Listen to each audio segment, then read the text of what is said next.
Los Angeles wasn't known for thunderstorms. Rain was rare enough, but storms? They were almost unheard of. Yet tonight, the city felt like a different world. The usual hum of traffic and nightlife was swallowed by the relentless roar of the storm. Rain poured down in sheets, bouncing off the pavement, and thunder growled in the distance, echoing through the canyons. The City of Lights felt eerily dark. Megan, a 28-year-old nurse at Cedars-Sinai Medical Center, was finally heading home after an exhausting 12-hour shift. She loved her job, but nights like these were a test of endurance. Her scrubs still clung to her, damp from rushing through the hospital's parking lot.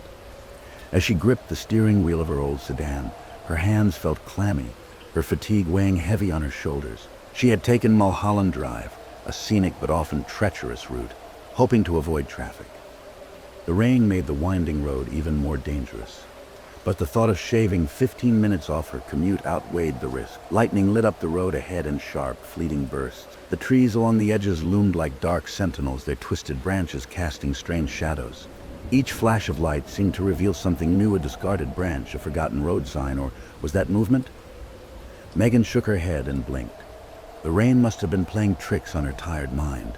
The thunder was growing louder, rolling across the hills in deep, guttural waves. Her wipers worked furiously, barely keeping up with the downpour. As she rounded a particularly sharp curve, lightning lit up the road once more. For a brief moment, she thought she saw something or someone standing along the shoulder. A chill ran down her spine. "Just your imagination," she muttered to herself, forcing her eyes back onto the slick road ahead. But the unease lingered. She adjusted her rearview mirror, scanning the empty backseat and telling herself it was just exhaustion. Still, the rain didn't let up, and with each crash of thunder, her grip on the wheel tightened. Ahead, the road disappeared into darkness between flashes of lightning. The familiar comfort of Los Angeles felt a million miles away. Megan couldn't shake the feeling that something was out there just beyond the edge of the light. Megan's headlights barely pierced the curtain of rain as she drove deeper into the winding road. The rhythmic pounding of the rain on her car became hypnotic, a relentless background to her growing unease. Another flash of lightning lit up the road, and this time she saw him clearly. A man. He stood just ahead on the shoulder, soaked from head to toe. His head hung low, his features obscured by the rain, but there was no mistaking his presence. Megan's stomach tightened. She slowed her car, instinctively glancing at her phone on the passenger seat. No signal. Of course, her mind raced. Should she stop? Was he hurt? A stranded motorist? Her nurse's instincts kicked in, urging her to help, but something about the man felt wrong. Before she could decide, another bolt of lightning lit up the road. The man was gone. Megan's heart pounded as she scanned the shoulder. Her headlights illuminated nothing but rain-soaked asphalt and trees. Swallowing hard, she pressed the gas, desperate to leave the unsettling moment behind. The road twisted and turned, the storm showing no mercy. Megan tried to convince herself it had been a trick of the light. She was tired, overworked. People didn't just disappear, right? But then it happened again. As she rounded a bend, lightning flashed, and there he was, standing directly in her lane. His posture was unchanged, his head still bowed. Megan screamed and slammed on the brakes, the car skidding on the slick road. Her tires screeched, and she fought to keep control, coming to a stop just feet from where he had been. But he was gone again. Megan's breath came in shallow gasps as she gripped the wheel, her knuckles white. Her mind was a storm of its own now, racing between logic and fear. She scanned the road, her headlights searching for any sign of the man, but there was nothing. No footprints, no movement, just the pounding rain and the relentless crash of thunder. She didn't move. Every nerve in her body screamed at her to turn the car around, but something held her there, frozen. Megan glanced into her rearview mirror, and that's when she saw him. The man was sitting in her back seat. His face was pale and wet, his sunken eyes staring at her through the mirror. Water dripped from his hair, pooling on the seat beneath him. Megan's scream caught in her throat as her body locked up with terror. She spun around, but the back seat was empty. Megan's heart was pounding so hard she could hear it over the relentless drumming of the rain. Her hands trembled on the steering wheel as she stared at the empty back seat. The man had been there, she was sure of it. She'd seen his soaked, pale face in the rearview mirror. But now nothing. She swallowed hard, trying to slow her breathing. But it was no use. Her chest tightened and the world around her seemed to close in. The rain wasn't just noise anymore, it was a suffocating blanket, wrapping her in its chaos. Megan threw the car into drive, her tires slipping slightly on the wet road as she sped forward. She wasn't just trying to get home now, she was trying to escape. But escape from what? A hallucination? Her exhaustion? Or something far worse? The rain blurred her vision as her headlights fought to illuminate the winding road ahead. Every shadow seemed alive. Every flash of lightning felt like a revelation waiting to strike. And then something else caught her eye.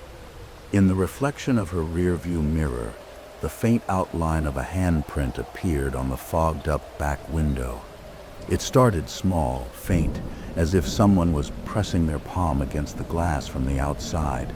But then it grew darker, clearer, smearing downward as though it was being dragged across the glass. Megan's breath hitched. She didn't dare turn around again. Her rational mind screamed for an explanation, condensation, rain patterns, anything. But deep down, she knew better. Suddenly, her car jerked. A loud thud reverberated through the vehicle, and she slammed on the brakes instinctively. The car skidded to a halt, its tires splashing water in all directions. Megan gripped the wheel tightly, her pulse racing. "What now?" she whispered, her voice shaky and barely audible. Another bolt of lightning lit up the night, and her blood ran cold. Standing just beyond the hood of her car, illuminated in stark white, was the man. His head was still bowed, his body unnaturally still, rain dripping from his tattered clothes. Megan's hands refused to move. She felt paralyzed, her fingers glued to the wheel. The figure slowly raised its head, and for the first time she saw his face. Megan was wrong. Inhuman. His eyes were sunken and dark, his skin an ashen gray. Water poured from his mouth as though he were drowning, yet he stood there, staring directly at her. The headlights flickered, the storm's ferocity seeming to intensify. Then, just as suddenly as he had appeared, he was gone. Megan let out a sob and hit the gas, her tires spinning for a moment before gaining traction. She didn't care about the slippery road anymore. She just needed to get home. Her mind raced as fast as her car, replaying every chilling detail. She couldn't explain it. She didn't want to. By the time Megan reached her driveway in Silver Lake, her entire body was trembling. The familiar sight of her small bungalow should have been comforting, but the house looked different tonight. The windows were dark, the porch light flickering faintly in the storm. She turned off the engine and sat there for a moment, gripping the wheel as though it was the only thing tethering her to reality. She tried to convince herself it was over. Maybe it had been a hallucination. Maybe she was just overtired, but as she opened the car door, a crack of lightning illuminated her garage door. Her breath caught in her throat. Scrawled across the white surface in dripping muddy streaks were the words, "Turn around." Megan froze, her mind struggling to process the sight. The message looked fresh, the mud still wet and oozing down the door. Her gaze darted around the yard, but there was no one there. Only the rain pouring relentlessly, and the wind howling through the trees.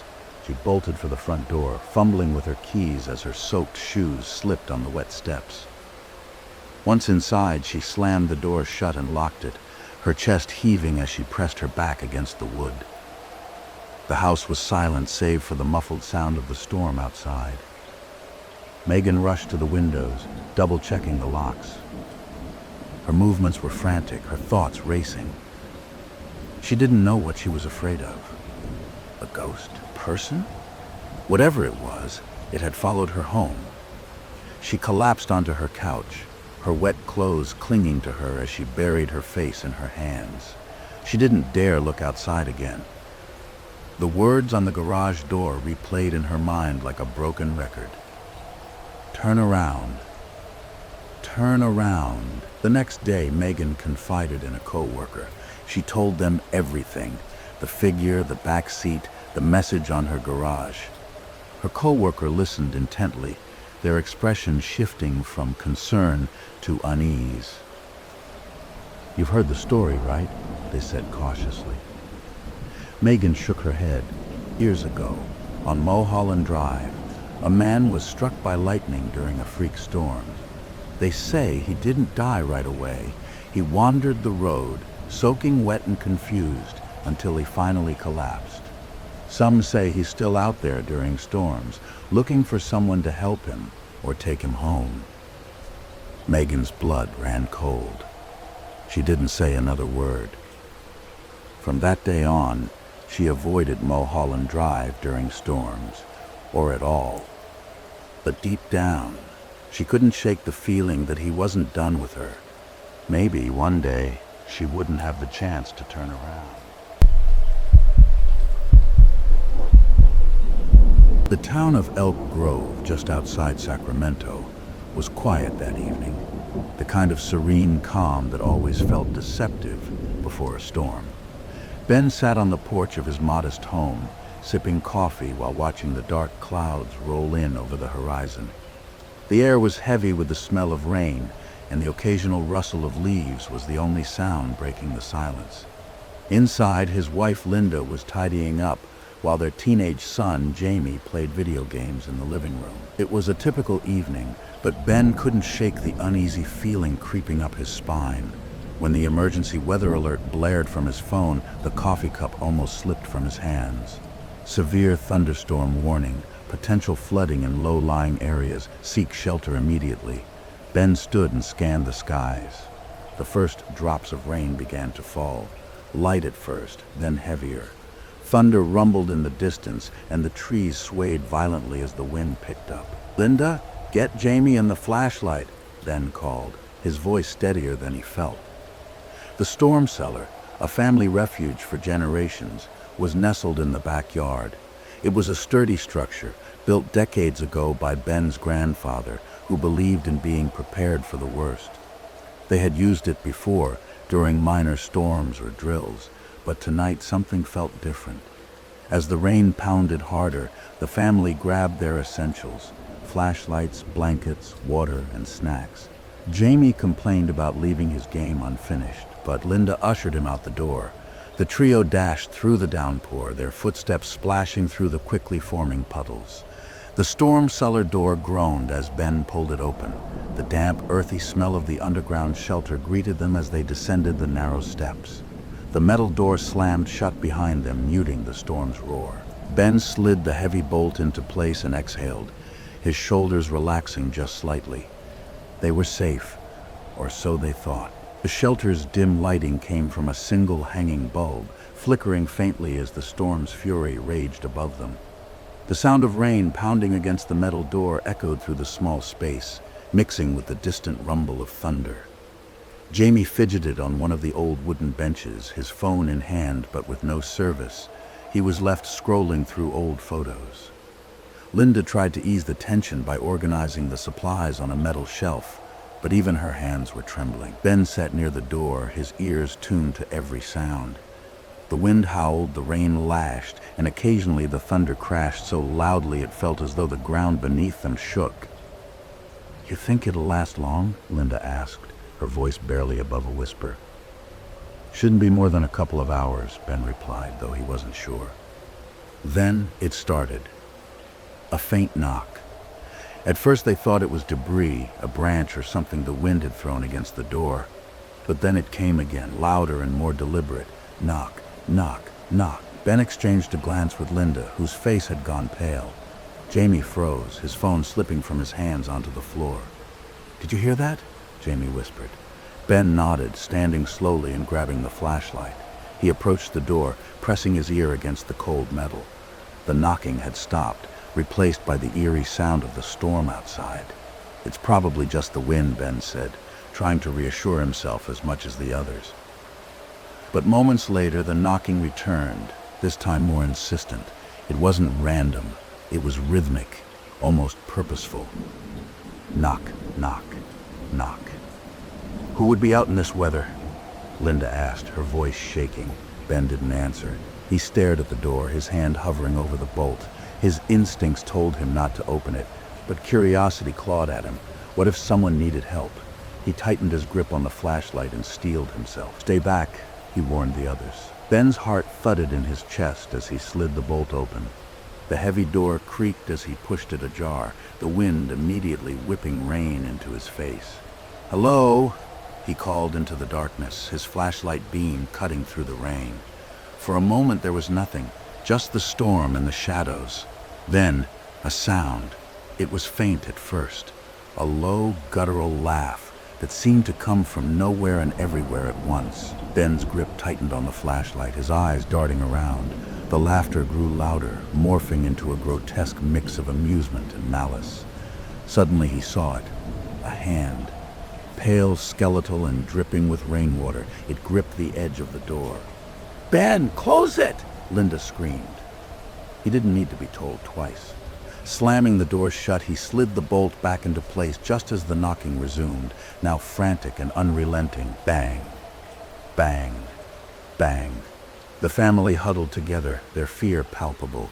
The knocking continued for what felt like hours before it stopped abruptly, leaving only the storm's roar behind. When the storm finally subsided, the family emerged from the cellar, the morning sun casting a deceptive warmth over the soaked landscape. They were relieved to be out, but something felt off. Ben turned to lock the cellar door and froze.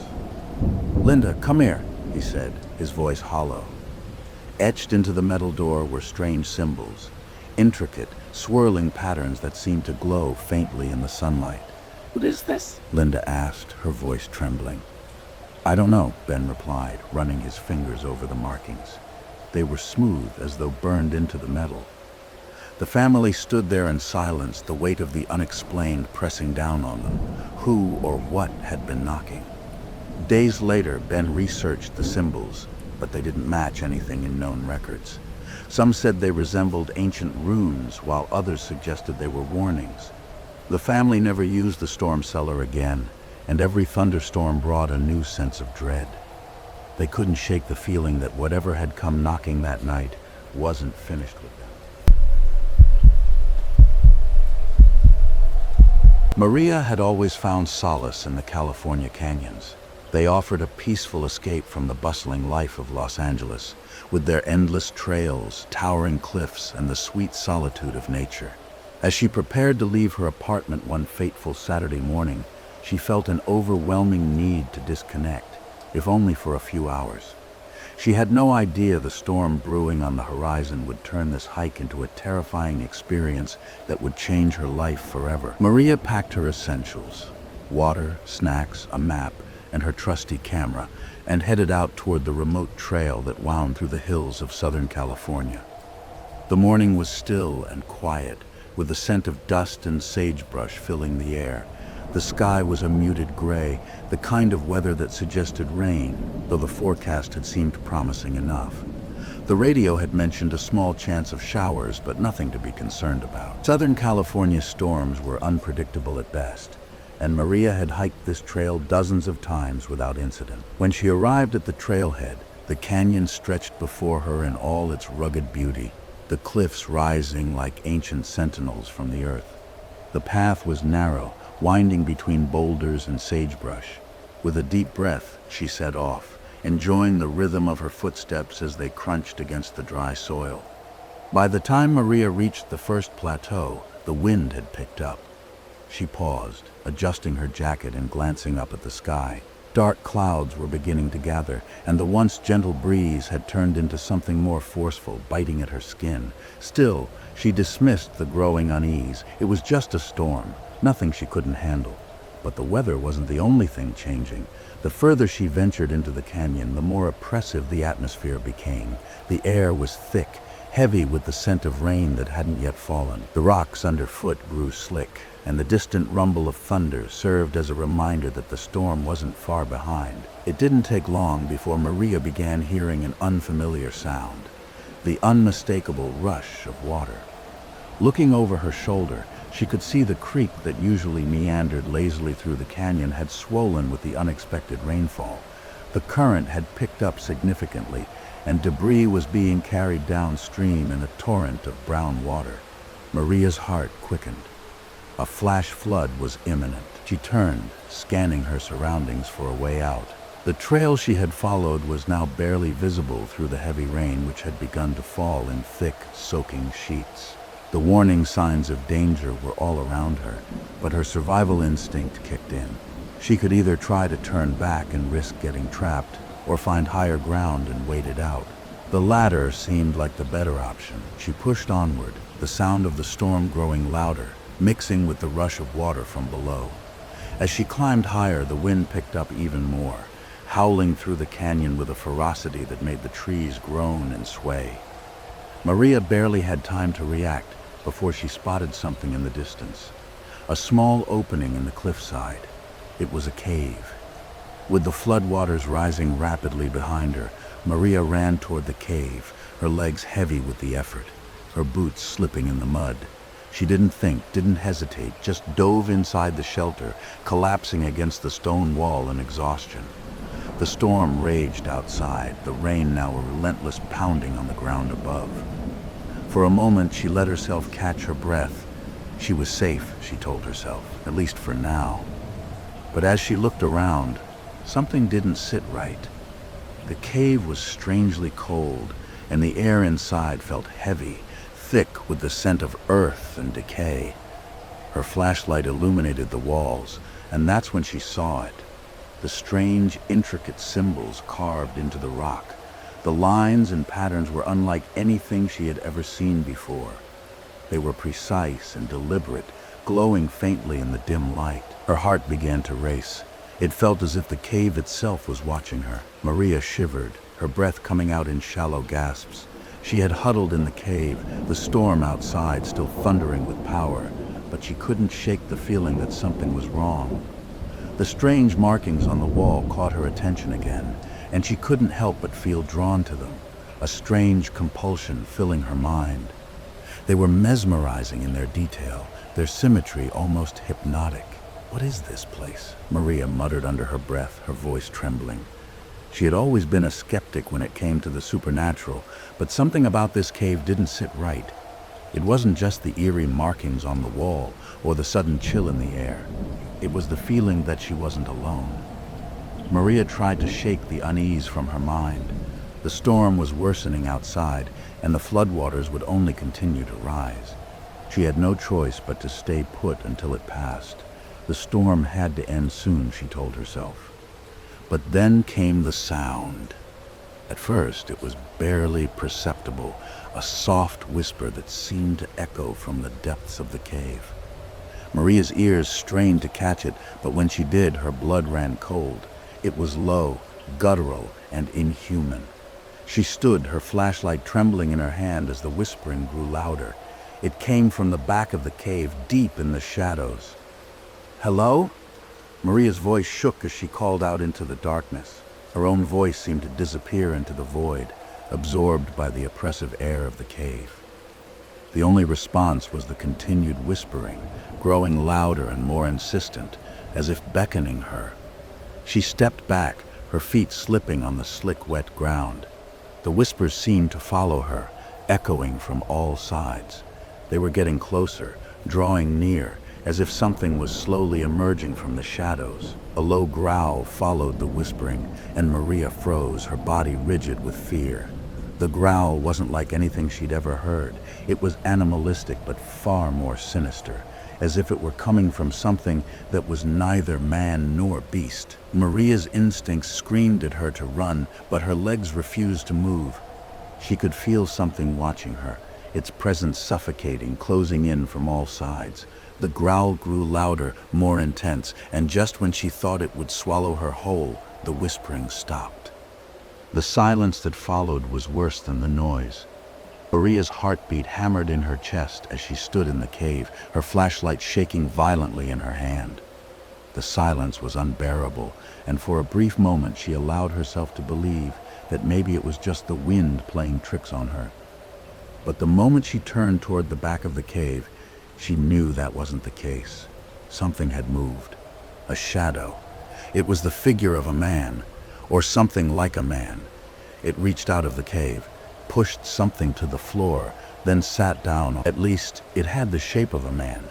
But its skin was deathly pale, stretched too tight over the bones, and its eyes were black, voids that seemed to swallow all light, all warmth. The creature was hunched, its hands long and thin, dragging along the stone as it slowly crawled toward her. Maria's breath hitched, and her body froze in terror. The whispers began again, but now they weren't coming from the walls. They were coming from the thing. It was whispering in a language Maria couldn't understand, its voice low and guttural, but there was no mistaking the tone. It was taunting her. She didn't wait for it to get closer.